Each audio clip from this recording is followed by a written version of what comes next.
7 વર્ષીય બાળકી સાથે દુષ્કર્મના કેસમાં વહીવટીતંત્ર અને સરકારે ઝડપી કાર્યવાહી કરી અને આરોપીને ફાંસીની સજા સંભળાવવામાં આવી છે। જ્યારે દુષ્કર્મ થયું એ ગોજારા દિવસથી લઈને સજા સંભળાવવામાં આવી એ તમામ દિવસો દરમિયાન ગુજરાત ફર્સ્ટને પણ નિષ્ઠાપૂર્વક પોતાની જવાબદારી છે।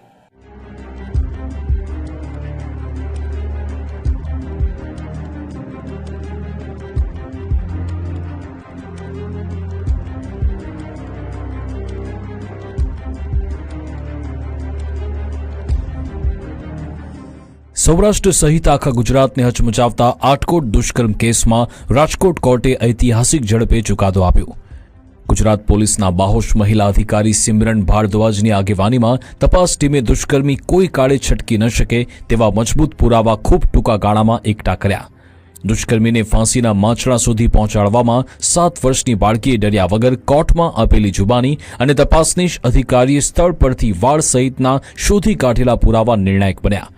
ગુજરાતના નાયબ મુખ્યમંત્રી હર્ષભાઈ સંઘવીએ બાળકી અને મહિલા સંબંધિત ગુના આચરતા હેવાનોને નશ્યત કરવા પહેલાથી જ સ્પષ્ટ દિશા નિર્દેશ આપેલા છે।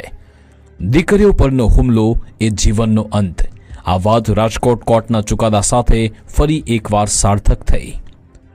આ ચકચારી કેસની ટાઈમલાઈન પર નજર કરીએ તો 4 ડિસેમ્બર 2025ના દિવસે આટકોટના કાનપર ગામે 7 વર્ષની બાળકી પર દુષ્કર્મ થયું।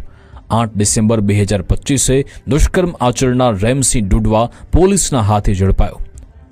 11 દિવસના ખૂબ ટૂંકા ગાળામાં પોલીસે પુરાવા એકઠા કરી ચાર્જશીટ ફાઇલ કરી। 34મા દિવસે સ્પેશિયલ કોર્ટે રેમસિંહ ડુડવાને દોષિત જાહેર કર્યો અને 43મા દિવસે રેમસિંહ ડુડવાને ફાંસીની સજા સંભળાવી। ટેકનિકલ, ફોરેન્સિક, મેડિકલ તમામ પુરાવાઓ સાથે જો સાયદ હતા એના સ્ટેટમેન્ટ સાથે અને 12 દિવસમાં 19 તારીખના રોજ 8 તારીખે ડિસેમ્બરમાં એફઆઈઆર થઈ અને 19 તારીખના રોજ કોર્ટમાં ચાર્જશીટ કરવામાં આવી। એના પછી પોલીસ તરફથી પણ અને જો પીડિતાનો પરિવાર છે એની તરફથી કોર્ટમાં રજૂઆત કરવામાં આવી કે એનું ડે ટુ ડે હિયરિંગ કરાવવું જોઈએ અને આરોપીને કડીથી કડી સજા મળે। તો આને ધ્યાનમાં રાખી નામદાર કોર્ટે ડે ટુ ડેની હિયરિંગ ચાલુ કરી। અમારા રાજકોટ જિલ્લાના ડીજીપી શ્રી વોરા સાહેબે એની મદદમાં એપીપી પટેલ સાહેબે એ બંને લોકો તમામ સાહિદોની જો જુબાની સબમિટ કરવાનું, તમામ ફોરેન્સિક પુરાવા, બીજા પુરાવા ઉપર બહેસ કરવાનો તમામ કામગીરી સમયસર પૂર્ણ કરી અને 12 જનવરીના રોજ આ આરોપીને દોષિત જાહેર કરવામાં આવ્યો અને આજ તારીખ 17 તારીખના રોજ 41 ડેઝમાં આમાં આરોપીને ફાંસીની સજા સુનાવવામાં આવી છે। 7 વર્ષની માસૂમ બાળકી પર ક્રૂરતા આચરનાર આરોપીની સજા અપાવવા પોલીસે સ્થળ અને ટેકનિકલ પુરાવા મેળવ્યા। કોર્ટમાં આરોપીને બચવાની સહેજ પણ તક ન મળે તેવા સાક્ષીઓના નિવેદન રજૂ કર્યા। પોલીસ વિભાગની પ્રશંસા કરીએ તેટલી ઓછી છે, પરંતુ સરકારી વકીલ એસ.કે. વોરાએ ધારદાર દલીલ કરી કે માસૂમ સાથે બરબરતા આચરનાર પાપી સમાજમાં રહેવાને લાયક નથી। આ ઉપરાંત પત્ની, બાળકો અને અન્ય પરિવારજનોએ પણ તેનો તિરસ્કાર કર્યાનો ઉલ્લેખ છે। પણ બાળકીના પિતાએ જે રીતે લેટર લખીને કીધું કે મારી બાળકી ઉપર જે વીતું છે એ પ્રમાણે વહેલામાં વહેલી તકે ન્યાય અપાવો અને આને સખતમાં સખત સજા અપાવો। અને પોલીસ તપાસ દરમિયાન જે કામગીરી કરવામાં આવેલી એ બચાવ પક્ષના વકીલ જે કોઈ પણ વાંધા લઈ શકતો હોય ને એ પહેલેથી ધ્યાનમાં રાખીને એના જવાબ આપી દીધા। એટલે અમારું કામ એ પોલીસ તપાસને કારણે ઘણું સરળ થઈ ગયું હતું। ખાલી અમારે ટાઈમ ફાળવવાની વધુ વાત હતી અને ફાંસી થાય એના માટે અમારે મહેનત કરવી પડી કે ભાઈ આ પ્રકારનો જે વિકૃત માણસ છે, આ કોઈ એવો આરોપી નથી કે જેને શરીર સુખ માણવા માટે કોઈ ઘાતકીપણું કર્યું હોય, કારણ કે એ તો સમય જતાં માંદગીથી ઉંમર જતાં બધું ઓછું થઈ જાય। પણ આ એક એવા પ્રકારનો માણસ છે કે જે ડિફેન્સલેસ વિક્ટીમ કહેવાય ને, કે જેને બચાવ કરતાં પણ પોતાનું ન આવડતું, એવી નાનકડી વિક્ટીમ ઉપને જે રીતે પીડા પહોંચાડેલી છે, એ માણસને સમાજમાં રહેવું, ઇવન જેલમાં રહેવું પણ એના માટે સારું નથી, કારણ કે આ માણસ જ્યાં રહે ને ત્યાં બધાને પીડા જ પહોંચાડે।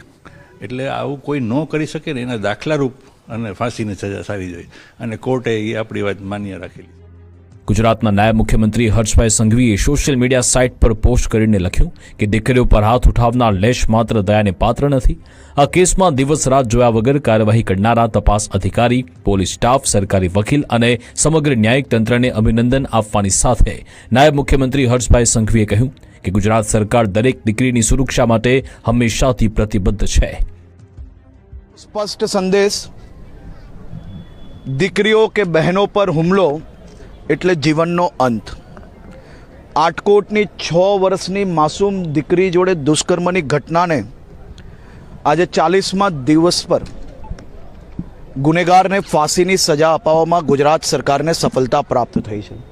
હું રાજકોટ ગ્રામ્ય પોલીસ, સૌ વકીલો અને ન્યાયતંત્રનો ખૂબ ખૂબ આભારી છું. આ જ પ્રકારે ગુજરાત સરકાર દ્વારા ભૂપેન્દ્રભાઈ પટેલના માર્ગદર્શનમાં 100 દિવસની અંદર અનેક દુષ્કર્મના કિસ્સાઓમાં ફાંસીની સજા અને આજીવન કેદની સજા અપાવવામાં સફળતા પ્રાપ્ત થઈ છે. આ પ્રકારના ગુનાઓમાં ગુજરાત સરકાર ખૂબ જ ગંભીરતાથી ડે ટુ ડે કામગીરી કરી રહી છે. આવનારા દિવસોમાં આ પ્રકારના જે પેન્ડિંગ કેસીસ છે એની ઉપર બી ડે ટુ ડે કામગીરી કરવા માટે ગુજરાત સરકારનો સંકલ્પ છે. આ ચકચારી કેસના ઘટનાક્રમ પર નજર કરી. જસદણના આટકોટના કાનપર ગામે 7 વર્ષની બાળકી ભાઈ બહેન સાથે રમતી હતી ત્યારે 3 સંતાનનો પિતા રેમસિંહ બાઇક પર આવ્યો અને શ્રમજીવી પરિવારની બાળકીનું અપહરણ કરી અવાવરૂ સ્થળે લઈ જઈ દુષ્કર્મ આચર્યું. આટલેથી જ ન ટકતા રેમસિંહ ડુડવાએ ક્રૂરતાની તમામ હદ વટાવી બાળકીના ગુપ્ત ભાગે લોખંડનો સળિયો ઘુસાડી જીવ લેવાનો પ્રયાસ કર્યો. પરંતુ સદનસીબે બાળકીની ચીસો સાંભળી તેની મામી દોડી આવતા જ આરોપી ભાગી છૂટ્યો હતો. આ ઐતિહાસિક અને ઝડપી ચુકાદા બાદ કોર્ટ પરિસરમાં ઉપસ્થિત વિદ્યાર્થીનીઓ અને મહિલાઓએ સરકારના વિવિધ વિભાગોના સંકલન અને કામગીરીને વખાણી હતી. સારો એવો નિર્ણય કહેવાય, કારણ કે એ લોકોએ ઝડપી નિર્ણય લીધો છે અને સાથે સાથે ફટાફટ, અને એને ખરેખર ફાંસી થઈ જ જવી જોઈએ, કારણ કે એઝ અ ગર્લ કોઈને પણ આ રીતનું કરવું ન જોઈએ. આ એકદમ ઐતિહાસિક ચુકાદો છે, સાચી વાત છે. ઘટના પણ ખૂબ જ દુઃખી થાય એવી જ હતી અને આવી જ રીતના બધા નિર્ણયો ત્વરિત આવવા જોઈએ એવું હું ઈચ્છું છું. સમગ્ર દેશમાં આવી રીતના નિર્ણયો આવવા જોઈએ. ઐતિહાસિક ચુકાદો કહેવાય, કારણ કે આ પુરાવા ભેગા કરવા કઠિન હતો.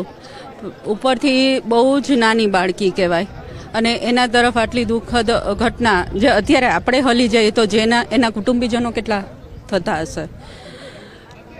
લોકો જાગૃત થાય અને વધુ ને વધુ આવા આરોપીઓ જે ખબર નથી, બહાર નથી પડતા ઘણા પ્રસંગો, એ લોકોને બહાર પાડે. અને કોર્ટ તો એનું કામ કરે જ છે, સરકાર પોતાની રીતે છે જ. લોકોનો સાથ હશે તો વહેલું થશે. 33 દિવસમાંથી પણ ઓછા દિવસ થશે. પણ રાજકોટ કોર્ટનું આ કાર્ય ઘણું સારું. આટકોટ દુષ્કર્મ કેસની જાણ થતાં સભ્ય સમાજમાં દીકરીઓની સુરક્ષાને લઈ ચિંતા થઈ હતી, પરંતુ ગુજરાત સરકાર, પોલીસ વિભાગ અને ન્યાયતંત્રએ મૂળ મધ્યપ્રદેશના દુષ્કર્મીને 43 દિવસમાં જ ફાંસીની સજા ફટકારી ગુનેગારોના પગ ધ્રુજે તેવો દાખલો બેસાડ્યો છે. કેમેરામેન અભય ત્રિવેદી અને દેવજી રંગારિયા સાથે સંવાદદાતા ગૌતમ ભેડા અને રહીમ લાખાણી, ગુજરાત ફર્સ્ટ, રાજકોટ.